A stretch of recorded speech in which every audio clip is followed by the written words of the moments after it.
photograph in which we were in love, caught in your eyes. Bonjour à tous, voilà, je vous fais cette nouvelle vidéo aujourd'hui pour cette fois vous parler donc de la deuxième blessure originelle donc pour les flammes jumelles qui est la blessure de rejet. Donc je vais vous donner un petit peu les détails, les caractéristiques pour que vous puissiez peut-être la reconnaître si vous la portez ou bien tout au moins comprendre l'autre polarité qui porte cette blessure et comprendre pourquoi est-ce qu'il va porter le masque du fuyant. Donc juste, je refais une petite parenthèse pour comprendre la différence entre la blessure d'abandon et la blessure de rejet. Pour ceux qui n'auraient pas écouté la première vidéo que j'ai faite sur la blessure d'abandon, donc je réexplique. Donc quand on abandonne quelqu'un, on le délaisse. Donc à l'image de quelque chose que vous mettez de côté et vous ne vous en occupez plus. Vous ne retournez pas le voir, vous délaissez cette chose. Quand on rejette quelqu'un, on le repousse. Donc à l'image par exemple d'un objet que vous prenez, l'objet vous ne le voulez plus, vous le repoussez. Vous le mettez ailleurs, vous ne voulez plus le voir, mais en tout cas vous le repoussez et vous êtes clair et net et vous dites voilà je ne veux plus de cet objet. Donc abandonner c'est délaisser et rejeter c'est repousser. Donc maintenant pour vous parler donc de ce masque du fuyant et de la personnalité de la personne qui porte cette blessure. Donc au départ, c'est une blessure qui va être activée entre la conception et l'âge de 1 an par le parent souvent du même sexe que l'enfant. Donc c'est-à-dire que ça peut être par exemple un enfant qui est un enfant accident, un bébé accident qui n'est absolument pas prévu et donc qui va déjà ressentir dans le ventre de la maman qu'il ne va pas forcément être accueilli correctement parce qu'il n'est pas désiré. Donc déjà là, si déjà en plus l'enfant se retrouve dans ce type de situation, c'est qu'à la base déjà son âme portait déjà assez profondément cette blessure et qu'elle avait besoin de vivre des événements et d'être avec des personnes qui allaient la confronter à cette blessure pour la réveiller. Donc l'enfant va plutôt avoir une attitude, donc ça peut être un enfant qui va venir par accident, mais ça peut aussi être l'enfant qui va simplement ressentir qu'il n'est pas accepté, qui va ressentir qu'il est rejeté. Donc c'est pas forcément qu'il l'est, mais c'est un ressenti qu'il a. Donc comme pour la blessure d'abandon. Donc ça va être souvent des enfants qui vont être très calmes, qui vont souvent être dans leur monde, qui vont jouer tout seuls, qui vont plutôt s'effacer, qui vont être très discrets, qui vont avoir un physique très frêle comme ça. On a l'impression que ce sont des bébés qui sont plutôt fragiles. Et c'est pour cette raison que la maman va souvent avoir l'attitude de surprotéger l'enfant parce qu'elle le sent fragile. Il a un petit corps fragile, donc elle va beaucoup avoir cette attitude-là. Et donc, d'où vous comprendrez que ce petit enfant qui a toujours été surprotégé depuis qu'il est petit, eh bien, quand il va être adulte, donc il va associer le fait d'être aimé avec être étouffé. Donc c'est pour ça que souvent dans les relations de flammes jumelles, celui qui va il va se sentir étouffé par l'autre polarité qui veut lui donner et lui montrer tout son amour, et bien lui ça va être étouffant pour lui et il va plutôt préférer fuir. Donc le rappel du comportement de sa mère quand il était petit. Donc pour ensuite les symptômes physiques de celui qui porte cette blessure. Donc c'est toujours pareil, dans les symptômes physiques et dans le comportement, plus on va retrouver de similitudes dans l'ensemble des choses et plus la blessure on va la porter profondément. Si on n'a que quelques petites choses qui nous font dire qu'on peut la porter, eh bien ça voudra simplement dire qu'on porte un petit peu cette blessure et que du coup on peut avoir de temps en temps l'attitude du fuyant et que de temps en temps on peut porter ce masque, mais pas forcément tout le temps. Par contre, celui qui vraiment l'a profondément, il va avoir beaucoup les caractéristiques physiques que je vais vous citer, ainsi que les traits de personnalité. Alors, donc physiquement, ce sont des personnes qui sont plutôt frêles, vraiment très maigres. Souvent, on peut voir qu'ils n'ont que la peau sur les os. Ce sont des personnes qui ont souvent un petit visage avec des petits yeux, des yeux même vacants. On a l'impression qu'ils sont qu'ils sont dans la lune. Ils ont un corps qui est étroit. On a l'impression aussi, c'est comme si il leur manque des morceaux au niveau du corps, c'est-à-dire comme si le corps n'était pas fini. Par exemple, pas du tout de poitrine ou pas du tout de fesses, ou bien ça peut être juste une partie du corps où on a l'impression que comme si le corps n'était pas fini en fait. Donc, quand on voit quelqu'un, parfois on a l'impression, voilà, quand on a le ressenti que quelqu'un il nous fait pitié, il nous fait de la peine, et bien souvent c'est voilà, c'est par la sensation du corps ce qu'on perçoit, et ce sentiment de pitié, c'est souvent quelqu'un voilà, qui porte la blessure de rejet. On le ressent tout de suite. Donc ça, c'est pour les critères physiques. Maintenant, quelle est l'attitude de celui donc, qui porte cette blessure de rejet? Donc, dans son quotidien, c'est quelqu'un qui va plutôt être solitaire.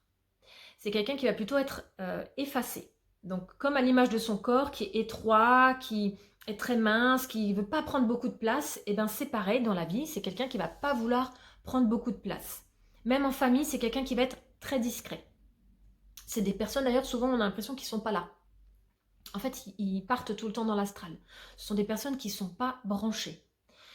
Donc, ils essayent de se faire petits.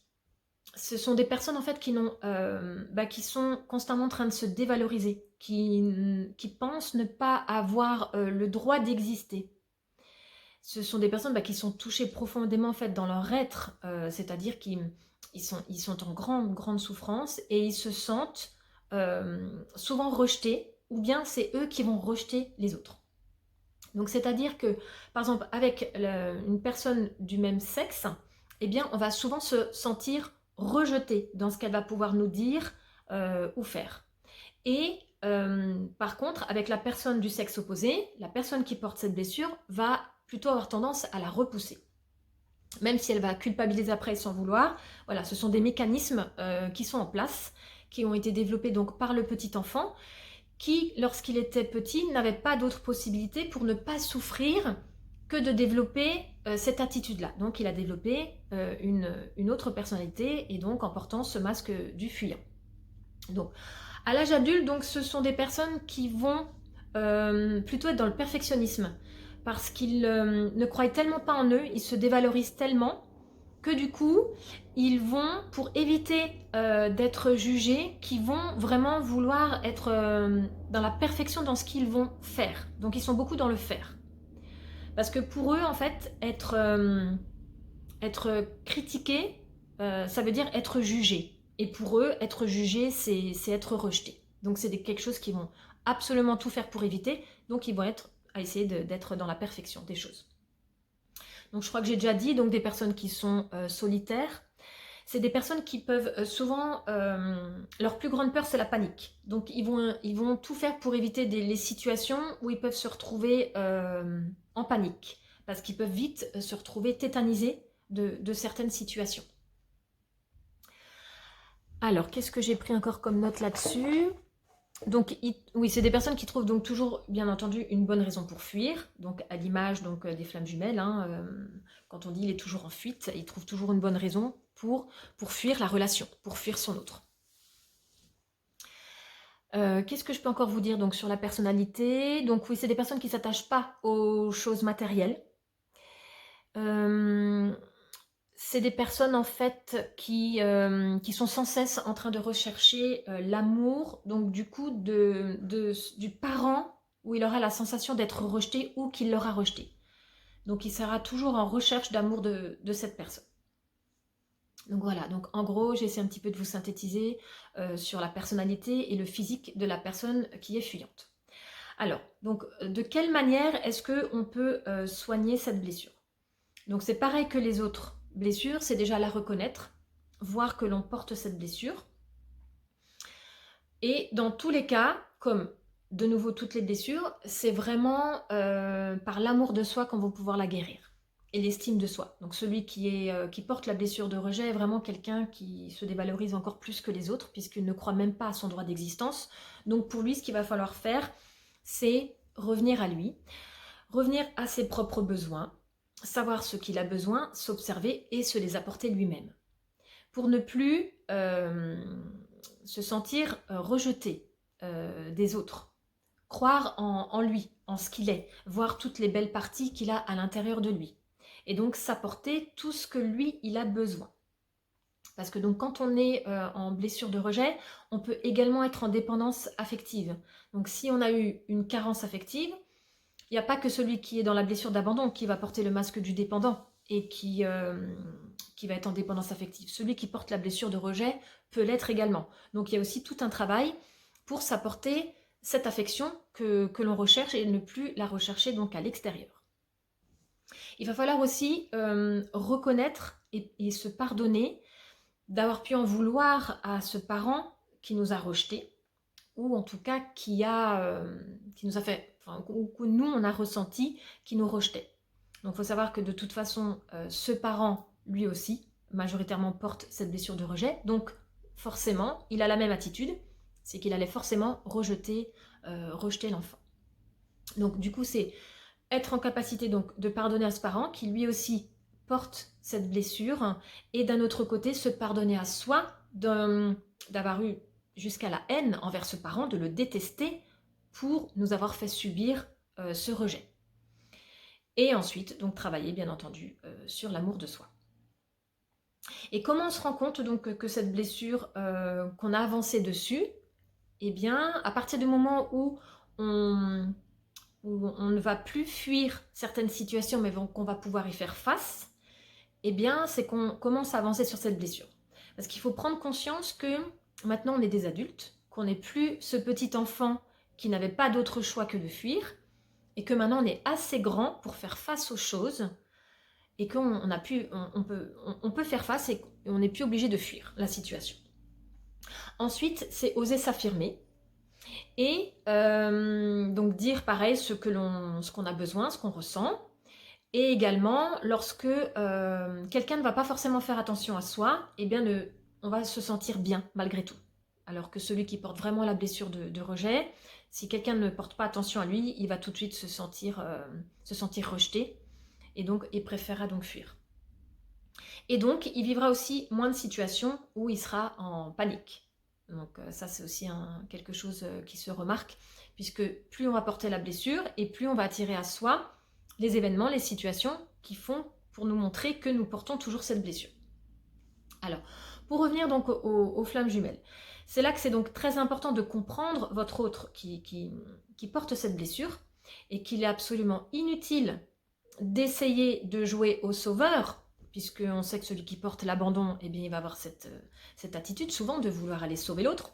C'est totalement inutile avec celui qui porte la blessure de rejet, parce qu'au contraire, plus vous allez être à vouloir l'aider, à du coup lui apporter cet amour, à l'étouffer, et plus il va fuir. Donc c'est vraiment très important de laisser l'autre tranquille. Il aura, de toute façon, il attirera à lui les personnes et les événements qui vont pouvoir lui montrer les choses, où il va pouvoir les comprendre, et il pourra avancer dans son chemin. Donc, celui qui porte l'autre blessure, la blessure d'abandon, et bien entendu ses autres blessures, a assez de travail à faire sur lui. Et donc, une nouvelle fois, ne surtout pas s'occuper de l'autre polarité qui, elle, est déjà guidée. L'univers s'occupe déjà de la personne, il a ses guides pour pouvoir le faire évoluer et avancer donc dans ce processus pour guérir ses blessures. Voilà, j'espère que ma synthèse aura été assez claire. J'espère que j'ai rien oublié. Je pense que j'ai dit le plus important. Voilà, qu'il faut vraiment comprendre que celui qui la porte souffre énormément, et qu'il faut vraiment, pour la personne qui l'a, vraiment être dans, ne pas se juger, c'est très important, être dans l'auto-empathie pour soi-même, voilà, s'aimer, s'accepter tel que l'on est, s'apporter tout cet amour et s'occuper vraiment de soi. Voilà, je vous embrasse, et je reviendrai donc avec d'autres vidéos pour continuer sur les blessures, parce que c'est très important également de connaître les autres, parce que donc vous verrez que très souvent, eh bien, nous portons encore d'autres masques, d'autres blessures, qui sont là souvent pour justement cacher cette blessure de rejet ou cette blessure d'abandon. Donc voilà, on va continuer ce travail. J'espère que ça va vous donner des clés pour continuer à avancer, à comprendre, puisqu'ensuite c'est comme ça que vous allez pouvoir avancer dans votre travail intérieur. Voilà, donc je vous dis à très bientôt.